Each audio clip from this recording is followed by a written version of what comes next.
कितनी खुशी खुशी वो आई थी उस घर में रहने। ससुराल में संयुक्त परिवार में बहुत साल रहने के बाद जब उसको अपना घर अलग बसाने का मौका मिला तो उसको लगा कि अब वो अपनी ज़िंदगी सुकून से जी सकेगी। ससुराल का घर छोटा था और परिवार बड़ा, इसलिए एक दिन उसके पतिदेव ने आखिर अलग घर में रहने का फैसला ले ही लिया।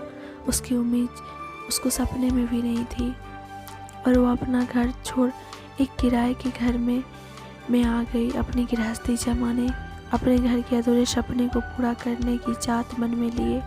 वो कहते हैं ना कि औरत ही होती है जो एक मकान को घर बनाती है। उसने भी कितने प्यार से उस खाली वीरान पड़े फ्लैट को अपना घर बना लिया था। कितने प्यार से घर की एक एक चीज़ को सजाया और संवारा था।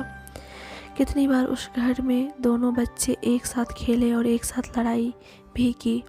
कितनी बार उस घर में उसने अपने बच्चों की शादियां के सपने देखे। वो कितने बेहिसाब पल होंगे जो उसने पति के साथ कभी प्यार और कभी नोक-झोंक करते हुए गुजारे होंगे। उसी घर में उसने अपने बच्चे को जवां होते देखा। इसी घर में तो उसकी बिटिया की शादी के शगुन मनाए गए थे और उसको दुल्हन बनी देखने और विदा करने का सपना भी इस घर में भी पूरा हुआ था। लेकिन उसका दिल कितना दुखता जब सोसाइटी के ही कुछ लोग उन्हें दूसरों से कमतर समझते।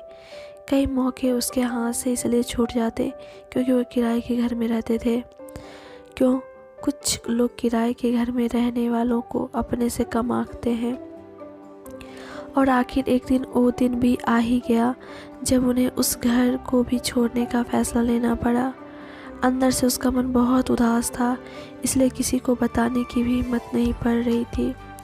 उसने शिफ्टिंग के लिए मूवर्स और पैकर्स को बुलाया। कैसे तो उसकी लगाई एक एक चीज़ को उखाड़ रहे थे और कार्टून्स में पैक डाल रहे थे। कैसे देखते ही देखते कल तक जो एक प्यारा सा घर था फिर से एक खाली मकान और वीरान दीवारों में बदल गया। जितनी बार उसके बच्चे के बचपन की तस्वीरें उसके कमरे से बहुत सी यादें उठाकर डब्बों में बंद की जा रही थी, उतना ही उसका दिल बैठा जाता था। लग रहा था कोई उसके कलेजे के टुकड़े करे जा रहे हैं।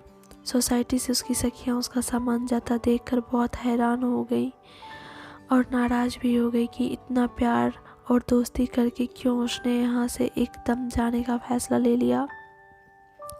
लेकिन यह तो ज़िंदगी है ना, जब हमें बहुत से फैसले दिल से नहीं दिमाग से लेने पड़ते हैं, भले ही उसके लिए हमें हमारे दिल पे कितने जख्म झेलने पड़े, चाहे दिल के कितने भी टुकड़े हो जाएं। बस इसी तरह खुद को समझाते हुए वो निकल पड़ी एक नए सफ़र पर, फिर से एक खाली पड़ी वीरान मकान को अपने आशियाने में तब्दील करने। थैंक्स फॉर वॉचिंग दोस्तों। आपको आज की कहानी कैसी लगी हमें कमेंट करके बताएं।